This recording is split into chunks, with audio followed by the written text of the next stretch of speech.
Class आज आप लोगों को एक प्रैक्टिस पेपर मैंने दिया हुआ है। सैंपल पेपर नंबर थर्ड, ठीक है। तो इस प्रैक्टिस पेपर को आपने आज दिन भर में किसी भी कीमत पे खत्म करना है। फिर रात को इससे जो भी प्रॉब्लम होगी, जो भी डाउट दिक्कत होगा इस प्रैक्टिस पेपर से, वो सारा का सारा हम सॉल्व करेंगे, ठीक है। और जिन लोगों को नहीं मिला है क्लास प्रैक्टिस पेपर अभी, वो हमारा टेलीग्राम ग्रुप से भी प्रैक्टिस पेपर जाके ले सकते हो। सुनील पांडा कॉमर्स क्लासेस नाम नाम से टेलीग्राम ग्रुप है, लिंक में दे दूंगा, आप वहां से ले लेना। चलो, अभी जो प्रैक्टिस पेपर मैं बता रहा हूँ क्लास, वो सारा का सारा देखो अच्छे से, किस तरीके से करना है मैं आपको पूरा समझा। तो मान लो ये आपका बोर्ड का पेपर आ गया, क्वेश्चन आपके सामने आ गया, क्लियर है। अब मैं एक स्टूडेंट हूँ, मेरे सामने 15 मिनट पहले ये पूरा का पूरा पेपर आ गया विद सॉल्यूशन है। और विद सॉल्यूशन देने का सिर्फ यही पर्पज है कि आप अपनी ईमानदारी से पहले क्वेश्चन करो पूरा का पूरा, फिर उसे मैच करो। क्लियर है क्लास यहाँ तक? फिर लास्ट में जो सॉल्यूशन दिया हुआ है, आप उस सॉल्यूशन से उसको मैच कर सकते हो, इसलिए आपको विद सॉल्यूशन वाला दिया हुआ है। और आपको सबसे पहले पूरे 15 मिनट्स जो हैं, आपको पूरा का पूरा 15 मिनट देना है। मैंने स्ट्रेटेजी आपको कल समझाई दी थी, उसको पूरा का पूरा 15 मिनट रीड करना है। इसका लेवल एग्जामिनेशन से थोड़ा अप है, डाउन नहीं है, ध्यान रखना। एग्जामिनेशन से थोड़ा सा लेवल ज्यादा मिलेगा आपको, कम नहीं मिलेगा, क्लियर है। तो कैसे करना है जरा फटाफट समझ लेते हैं। तो आप कहीं से भी शुरू कर सकते हो, पार्ट ए बी जहां आपकी मर्जी है, बस कोशिश करना है कि सीरियल वाइज रहे और जो क्वेश्चन आता है आपको वो करे, अब आप वो करें। पढ़ते वक्त कोई जल्दीबाजी नहीं करना, आराम से, मैंने कहा था 10 मिनट फालतू भी लग जाए तब भी आप प्रैक्टिस पेपर को बनाना। जिनका हो गया है क्लास, वो कोई दूसरा टॉपिक उठाना, सारे टॉपिक का रिवीजन करना, हर चैप्टर में से एक एक क्वेश्चन जो है कम से कम बना लेना, हर एक चैप्टर में से एक एक को दो दो क्वेश्चन जो फुल फ्लेज क्वेश्चन उनको बना लेना। फॉर्मूले वगैरह याद कर लेना, ट्रीटमेंट वगैरह थोड़ा सा याद कर लेना। ए बी पार्टनर्स हैं, जो डिविजिबल प्रॉफिट है, यानी क्लास जो ए बी पार्टनर्स है, जो नेट डिविजिबल प्रॉफिट यहाँ पे आपको दे रखा है, वो दे रखा है 2.5 लाख रुपए। Total interest on partner drawing, class interest on partner drawing है 4,000 रुपए का। एक की सैलरी जो है वो 4,000 पर क्वार्टर है, ध्यान रखना कि इंटरेस्ट ड्राइंग भी 4,000 है और एक की जो सैलरी है वो 4,000 पर क्वार्टर है। अगर एक क्वार्टर की सैलरी 4,000 होगी तो साल में क्वार्टर होते हैं 4, तो 4 × 4 16,000। बी की सैलरी जो है वो 40,000 पर एनम है, तो इसे कोई मल्टीप्लाई नहीं करना। Net profit during the year आपको निकालना है, तो आप क्या करोगे, आप P and L appropriation account बना लोगे। क्लियर है class? P and appropriation account बनाओगे और इसमें डिविजिबल प्रॉफिट आपको ऑलरेडी दे रखा है। तो बाई साइड जो नेट प्रॉफिट आता है ना, ये आप पहला अप्रोप्रिएशन बनाओगे तो आपको ये दे रखा है ऑलरेडी। ये आपको कितना दिया हुआ है, 2.5 लाख रुपए। आपको निकालना क्या है, ये है सैलरी एक का कितना है 40,000 और दूसरे कितना है क्लास, एक 4 है, 4 चौके ये 16,000 हो गया। और यहाँ पे आएगा इंटरेस्ट ड्रॉइंग 4,000। तो बस इनको जोड़ो, इसे घटा दो, जो आंसर है वो आपको मिल जाएगा 3,02,000 का। तो आप क्वेश्चन को ढंग से अगर करोगे, इस ये सारी कैलकुलेशन रफ में होगी, बस आप आंसर लिख देना कैलकुलेट करके यहाँ पे 3,02,000, खत्म बात। बाकी सारी कैलकुलेशन आपकी रफ में होगी, ओके। WCR आपको दे रखा है, उसको बांटने की आप एंट्री पास करोगे। तो आप क्या कर सकते हो, एक एक नंबर वाले जितने भी क्वेश्चंस हैं उन सबको आपने क्या करना, अच्छे से पढ़ के कोशिश करना कि 10 से 20 नंबर जो है 1 1 मार्क वाले टॉपिक, वो हम उसी 15 मिनट में बना लें। अगर नहीं कर पाते तो आप क्या करोगे, जो ऑप्शन वाले क्वेश्चन उनको रीड करोगे। लाइक क्लास आपको WCR की एंट्री बोला है करने के लिए, तो WCR का आपने वीडियो देखा होगा, क्लेम 10,000 का है और फर्म के पास 3 पार्टनर है, ABC रेशियो है 5:3:2। तो आप करोगे क्या क्लास इस सिचुएशन में, WCR को डेबिट करोगे किससे, 50,000 से। क्लेम जो है वो कितने का है class, to provision for workman compensation 10,000, और बाकी 40,000 जो है वो 5:3:2 में बांट दोगे। लेकिन आप नरेशन जरूर पास करना, बीइंग लगा के या ना लगा के मर्जी आपकी। Adjustment of being working workman compensation reserve is distributed among partners in ratio 5:3:2 particulars amount करके आंसर सारे दे रखे हैं मैंने इसके आपको नीचे तक। लेकिन आपको पहले ईमानदारी से अपने आप 3 घंटा 15 मिनट लेके पूरा का पूरा पेपर विदाउट एनी स्ट्रेस करना है। और उसी पैटर्न में फोन को स्विच ऑफ कर लेना, कमरे में बंद होके या अलग से छत पे बालकनी में जहां भी बैठ के पढ़ना है। लेकिन 3 घंटा 15 मिनट पूरी ईमानदारी से इस पूरे के पूरे पेपर को आपने सॉल्व करना है। और फिर लास्ट में चेक करना है कितना सही है कितना गलत। जो भी गलत होगा उन क्वेश्चनों को दोबारा बना लेना है। अगर मैं आपसे ये कह दूं कि यही आपके बोर्ड का एग्जामिनेशन का पेपर है जो एग्जामिनेशन में आने वाला है, तो आप इसको कैसे बनाते, मान लो अगर मैं कहता यही आपके पेपर में आने वाला है, तो आप कैसे इसको बनाते, उसी पैटर्न में इसको आपने बनाना है। क्लियर है? इस तरह से क्लास जो क्वेश्चन दे रखे हैं आपको 1 1 मार्क्स, मतलब कि सिंपल सिंपल क्वेश्चन, देखो कोई भी क्वेश्चन ऐसा नहीं मिलेगा जो मैंने पढ़ाया नहीं हुआ है। तो इंटरेस्ट ऑन डिबेंचर क्या है क्लास, चार्ज अगेंस्ट प्रॉफिट है। क्या है, चार्ज अगेंस्ट प्रॉफिट, यानी कि ये इंटरेस्ट ऑन पार्टनर लोन हो चाहे इंटरेस्ट ऑन मतलब कि डिबेंचर हो, वो सब क्या है, चार्ज अगेंस्ट प्रॉफिट, यानी कि देना ही देना है। क्लियर है क्लास? फिक्टिशियस असेट यानी कि डेफर्ड रेवेन्यू एक्सपेंडिचर, ये कैपिटल अकाउंट में डेबिट साइड आ जाता है। तो आप सिंपल डेबिट साइड जो है वो आप लिख दोगे कैपिटल अकाउंट के अंदर। तो कैपिटल अकाउंट ऑफ पार्टनर लिखा है, डेबिट तो लिखा नहीं है, तो ऑप्शन जो है यही होगा, क्योंकि ये बटने वाली चीजें कहाँ जाती हैं, कैपिटल अकाउंट में। तो इस तरीके से जितने भी क्वेश्चंस हैं वो सारे के सारे आप बनाओगे, और अगर कोई भी आपको प्रॉब्लम दिक्कत होती है, डाउट, तो उसको क्लास सॉल्यूशन से आप उसको चेक कर सकते हो और आप पूछ सकते हो। क्लियर है यहाँ तक? लाइक ये क्वेश्चन है, बहुत सारे बच्चों ने क्लास डाउट पूछा इसमें, सब्सक्रिप्शन रिसीव कितना है बताओ, 8,20,000, और आउटस्टैंडिंग ऑन द डेट दिया हुआ है। तो आपको इसको देखने की कोई जरूरत नहीं है, ऑन द डेट दिया है तो आपको outstanding at the end plus करना है, beginning minus, advance beginning plus and minus, बस खत्म, आ गया आंसर, कोई प्रॉब्लम ही नहीं है। और ऑप्शंस भी हैं, तो देखो 3 नंबर क्वेश्चन, यकीन मानो गिनती के 1 से 2 मिनट में हो जाएगा 3 नंबर क्वेश्चन। तो कुछ क्वेश्चन बहुत जल्दी हो जाएंगे, कुछ काफी टाइम लगेगा, बट ध्यान रखना 8 नंबर वाले क्वेश्चन में 25-27 मिनट बहुत है, उससे ज्यादा मत देना। पार्ट ए के अंदर 2 घंटे रुकना, उससे ज्यादा रुकना मत, और हो जाए तो आगे पार्ट बी पे चलना। और जो क्वेश्चन आता है पहले वो करना, कहीं ऐसा ना हो कि आता हुआ छूट जाए। हमेशा ध्यान रखना, जो क्वेश्चन आपको परफेक्ट तरीके से आता है, लाइक ये, तो आप इसको पहले कर सकते हो। सुंदर सुंदर राइटिंग में बॉक्स बना के आंसर्स मैंने दे रखे हैं, उसमें देखना कि प्रेजेंटेशन किस तरीके से दिया गया है। क्लियर है यहाँ तक? नेक्स्ट क्लास देखो कितना सिंपल सा क्वेश्चन है, एडजस्टमेंट ऑफ कैपिटल का है क्वेश्चन ये, यानी कि आपको स्टेटमेंट ऑफ एडजस्टमेंट बनाना है, एंट्री पास करनी गुडविल के ट्रीटमेंट की। तो कितना सिंपल है क्लास, गुडविल आपको दे रखा है, रिमेनिंग टू डिसीज आप एंट्री पास कर दो गुडविल के ट्रीटमेंट की। अगर वो नहीं आता, देखो अब जो आपको 15 मिनट शुरू में पढ़ने के लिए मिलेगा, उसमें आपको डिसाइड क्या करना है, देखो उस 15 मिनट में आप डिसाइड करोगे कि आपको ये वाला करना है या और वाला करना है। तो ठंडे दिमाग से क्वेश्चन को पढ़ना, दोनों आता हो तो जिसमें कम समय लगेगा, जिसमें कैलकुलेशन कम है, उस क्वेश्चन को ऑप्ट करना, अगर दोनों आता हो तो। अगर दोनों नहीं आता, देखना किस क्वेश्चन से आपको ज्यादा आता है। ज्यादा समझदारी मत लगाना कि दोनों को कर दो, दोनों को मत करना क्लास, आप ऐसा रिस्क मत लेना बिल्कुल भी, जो दोनों करने से कोई फायदा नहीं, एक चेक नहीं होगा, पहला वाला चेक होगा जो आपने पहले अटेम्प्ट किया है। तो आप देखना और वाले क्वेश्चन में जो भी इन दोनों में से जिसके सबसे ज्यादा पॉइंट्स आपको आते हो, तो आप वो कर सकते हो। देखो कितना आसान पूछा है, P and L appropriation account. तो क्या आपको पी एंड एल अप्रोप्रिएशन का फॉर्मेट नहीं पता? पूरा फॉर्मेट लिख दोगे, आईओसी होगा इसके अंदर, सैलरी होगा, बस इनको लिख दोगे, खत्म बात। और थोड़ा गारंटी का पॉइंट है, गारंटी का पॉइंट लास्ट में गलत भी चला गया तो भाई आपको 4 में से 2 तो मिलेगा, 2.5 तो मिलेगा, 3 तो मिलेगा ना, क्या दिक्कत है? तो पूरा नहीं तो कुछ ना कुछ आप अटेम्प्ट आराम से करके आओगे। रिडम्पशन ऑफ डिबेंचर की आपने क्लास एंट्री पास करनी है, परसेंटेज डिबेंचर टू, मतलब कि debenture holder, debenture holder to bank, और डीआरआर डीआरआई उसकी आपने पास करनी है एंट्री। अब डिसोल्यूशन में यहाँ पे बोला है कि आपको बताना है एंट्री पास करनी है, तो पूरा फॉर्मेट सुंदर तरीके से बनाना, डेट की जगह पे आप इसको 1 2 3 4 5 6 लिखना, और सबके आराम से आप पेमेंट करके जो आपने कॉन्सेप्ट सीख रखा है उसकी आपने एंट्री पास कर देनी है। 18th क्वेश्चन में आप क्वेश्चन देखो, मैंने आपसे कल भी कहा था कि आप क्वेश्चन को हमेशा, क्वेश्चन की जो रिक्वायरमेंट है वो पूरा का पूरा क्लास आपने क्या करना है, अंडरलाइन कर लेना है। क्वेश्चन की रिक्वायरमेंट क्या है, क्वेश्चन आपसे मांग क्या रहा है, ये सबसे पहले अंडरलाइन करना। From the following receipt and payment account, आपको ये 2 चीजें मांगा है, इनकम एंड एक्सपेंडिचर अकाउंट मांगा और बैलेंस शीट। कई बार होता है क्या, बैलेंस शीट नहीं मांगता, सिर्फ इनकम एंड एक्सपेंडिचर मांगता है। तो आप क्या करोगे, देखो रिसीट एंड पेमेंट कितना छोटा दे रखा है यार, इससे छोटा क्या देगा, मतलब क्या है, कुछ भी नहीं है, 4 पॉइंट है।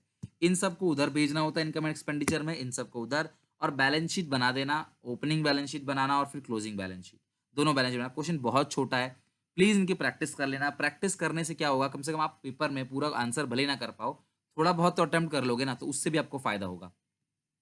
शिवप्रिया, इसका क्वेश्चन है क्लास शेयर कैपिटल का, और आपको आ गया ना क्लास क्वेश्चन, मैंने कहा था कि आपको बनाना है notes account, authorise share capital, issued share capital, subscribe share capital, called up share capital, ये आपने बनाना है।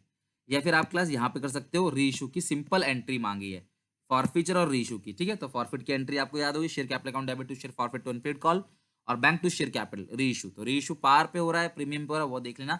मैंने आपसे कहा था री इशू में कि फॉर वाला अमाउंट ब्रैकेट के बाहर आएगा, तो यहाँ री इशू हो रहा है 7 रुपए में, लेकिन पैसा जो आएगा वो 4 आएगा। प्लस यहाँ पे एक क्वेश्चन है जहाँ पे आपको एंट्री पास करनी है और शेयर कैपिटल को बैलेंस शीट में दिखाना है। क्लियर है यहाँ तक? तो अगर आप ये ना कर पाओ तो 8 नंबर में देखो प्रोराटा वाला क्वेश्चन सिंपल आया हुआ है, बहुत ही सिंपल क्वेश्चन प्रोराटा का पूछा गया है, बहुत ही सिंपल क्वेश्चन। तो आप प्रोराटा वाला क्वेश्चन बनाना।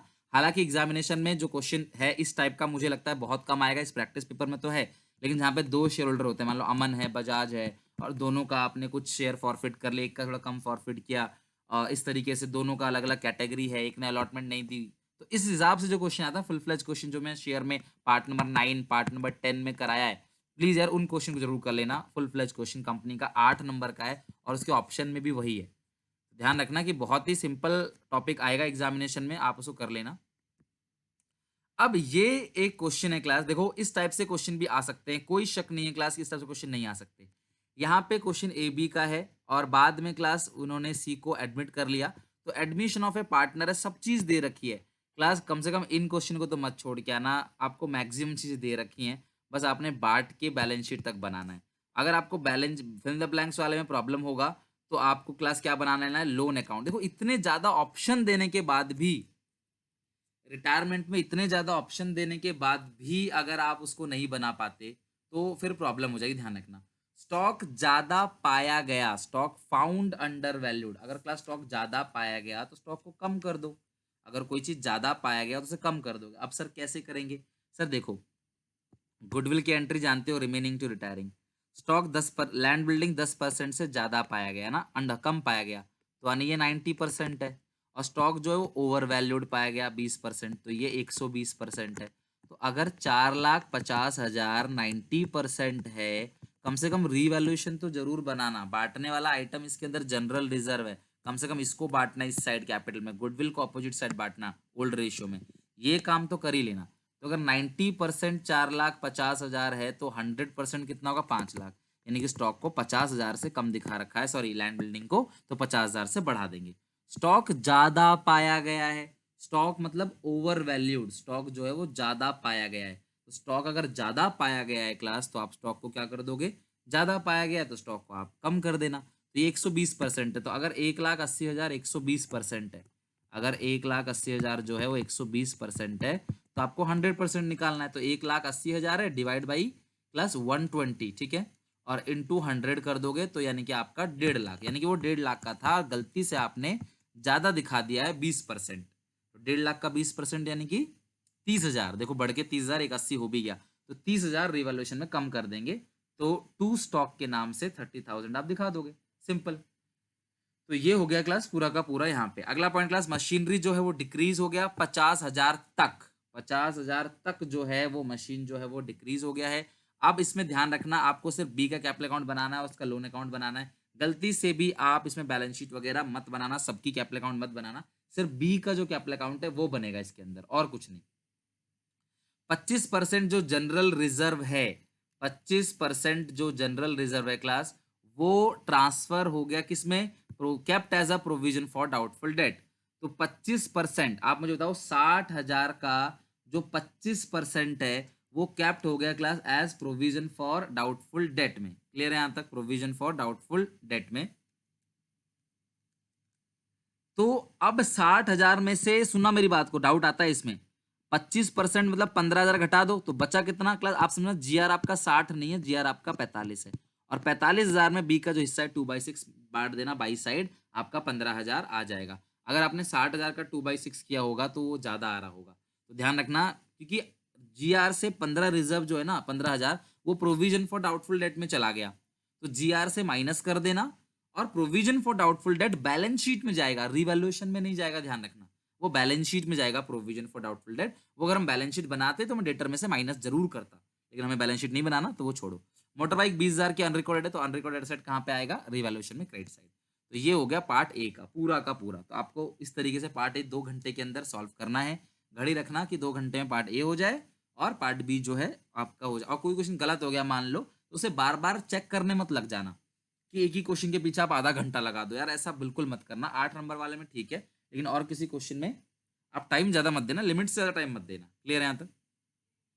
तो आप, ये क्लास कुछ सिंपल क्वेश्चन है, ट्रू फॉल्स क्वेश्चन है, ये सब आपको बताने हैं, 1 1 मार्क वाले क्वेश्चन है। ये रेशियो का क्लास एक क्वेश्चन है, आपको फिक्स एसेट निकालना है। बाकी आपको बताना है कि परफॉर्मेंस रेशियो कौन कौन सा होता है, ये सारी चीजें बतानी है। तो जो परफॉर्मेंस रेशियो होता है क्लास, वो होता है आपका टर्नओवर रेशियो, प्रॉफिटेबिलिटी में आता है GP ratio, NP ratio, solvency ratio के अंदर आता है डेट इक्विटी रेशियो। तो इस तरीके से क्वेश्चन बहुत इंपॉर्टेंट है, मैंने एमसीक्यू में भी ये क्वेश्चन करा रखा है। क्लियर है यहाँ तक? अच्छा, म्यूचुअल फंड बिजनेस है, म्यूचुअल फंड अगर बिजनेस आपका है, तो यानी कि क्लास म्यूचुअल फंड बिजनेस है, तो आपका काम जो है वो म्यूचुअल फंड से रिलेटेड है। क्लियर है यहाँ तक? और आपको बोला है कि इन्वेस्ट किया 20 लाख रुपए, इन शेयर्स और 8 लाख रुपए डिबेंचर में इन्वेस्ट किया। Receive 1,20,000 as dividend and interest, find out the cash flow from investing activity. तो आपको बताना है कैश फ्लो फ्रॉम इन्वेस्टिंग। अब मेरी बात सुनो क्लास, इन्वेस्टिंग एक्टिविटी में कुछ भी नहीं आएगा, इसमें नील आएगा। क्यों? क्योंकि ये म्यूचुअल फंड बिजनेस है। अगर ये म्यूचुअल फंड बिजनेस नहीं आता तो ध्यान रखना, तो हम उसको लिखते। तो ये म्यूचुअल फंड बिजनेस है, तो इनका जो इन्वेस्टिंग एक्टिविटी है वो नील होगा। फाइनेंस कंपनी के लिए सारी चीजें कहाँ पे आती हैं? ऑपरेटिंग आती हैं, इन्वेस्टिंग में तो आती ही नहीं। क्लियर क्लास यहाँ तक? कैश विड्रॉन फ्रॉम बैंक, आपने बैंक से पैसा निकाला तो कहाँ पे विड्रॉ करोगे? क्लास यहाँ पे कहीं भी कैश फ्लो में विड्रॉ, सॉरी कैश फ्लो में रिकॉर्ड नहीं करेंगे, क्योंकि मैंने कहा था आपसे कैश फ्लो में वो चीज रिकॉर्ड करते हैं जहाँ पे कैश का फ्लो हो। लेकिन यहाँ पे अगर हम बैंक से पैसा निकालते हैं या बैंक में पैसा जमा करते हैं या issue of debenture consideration other than cash है, बोनस इशू है, वो सब कैश में कहीं भी रिकॉर्ड नहीं होगा। थियरी में भी पढ़ा रखा है मैंने। क्लियर है यहाँ तक? क्लास इस टाइप से क्वेश्चन है क्लास, आपको करंट लायबिलिटी बताना है और ये आपको बताना है हेडिंग्स और सब हेडिंग। मैंने कहा था क्लास की 3 नंबर में हेडिंग सब हेडिंग क्वेश्चन आएगा। इसके आंसर्स में आपको इसका मेन हेड लिखना है। तो आपको statement of pen reserve and surplus में आता है, नेट प्रॉफिट ऐड होता है, लोन जो है लॉन्ग टर्म है, शॉर्ट टर्म डिपॉजिट मैंने कहा था ना, लूज टूल आता है, इन्वेंट्री के अंदर आता है सब हेड। मेन हेड क्या है? Current asset. Trademark intangible asset है, मेन हेड क्या है? मेन हेड है आपका नॉन करंट असेट। लैंड क्या है? Tangible fixed asset, main head क्या है? Non current asset. तो बस इतना करना है। बाकी क्लास ये आपके लिए समझ लो, ये हो गया बोनस। अब मेरी बात सुनो, कंपैरेटिव आता हो कंपैरेटिव अच्छे से कर लेना, कॉमन साइज आता हो कॉमन साइज अच्छे से कर लेना। क्लास मोस्टली ऑप्शंस आते हैं, तो यहाँ पे जो भी आपको ठीक लगे बना के अच्छे से कर लेना। मेरे हिसाब से अगर आप ऊपर वाला कर लो तो बहुत सिंपल है, इसमें 2 कॉलम बनेगा, एब्सोल्यूट चेंज और परसेंटेज चेंज। इसके बाद लास्ट में छोटा सा क्वेश्चन है और आपको सिर्फ किसका निकालना? ऑपरेटिंग। लेकिन मेरा अपना एक्सपीरियंस कहता है कि इस तरह से क्वेश्चन थोड़े कम पूछे जाएंगे, तो फुल फ्लेज क्वेश्चन जो है आप उसको प्रैक्टिस कर लेना। जहां पे मैंने बता रखा था आपको, जो लास्ट की कुछ क्वेश्चन है 5 या 6 क्वेश्चन जो लास्ट के हैं, बिल्कुल लास्ट के नहीं, लाइक 45 से 50 तक के बीच जो क्वेश्चन हैं आपकी किताब में, नॉर्मल बुक में, रेगुलर बुक में, उनसे क्वेश्चन जो वो बना लेना। बाकी ऑपरेटिंग में आराम से कर लेना, इन्वेस्टिंग फाइनेंसिंग तो आएगा नहीं, सिर्फ ऑपरेटिंग की चीजें आएंगी, तो उसको बना लेना, आंसर अपना मैच कर लेना। 3 घंटे में पहले बिल्कुल ईमानदारी से पेपर करना, उसके बाद देखना कि आपको आ रहा है नहीं आ रहा, क्या प्रॉब्लम है क्या नहीं। बट 3 घंटे पूरा का पूरा आप ईमानदारी से क्वेश्चन पेपर करोगे। सो अभी मैं आपको ऑल द बेस्ट बोल रहा हूँ। अच्छे से इस पूरे के पूरे क्वेश्चन पेपर को आराम से सॉल्व करो, एक एक करके सारे क्वेश्चंस को अच्छे से बनाओ, और फिर हम डिस्कस करेंगे बाद में कि इसका कोई प्रॉब्लम है कि नहीं। सॉल्यूशन इसके नीचे दे रखा है, तो आप ये रहा सारा का सारा सॉल्यूशन, यहाँ से आप चेक कर सकते हो जो भी सॉल्यूशन है, लेकिन पेपर बनाने के बाद, यानी कि आप पहले ही सॉल्यूशन देख लो। ठीक है, चलो ऑल द बेस्ट, मिलेंगे नेक्स्ट वीडियो में।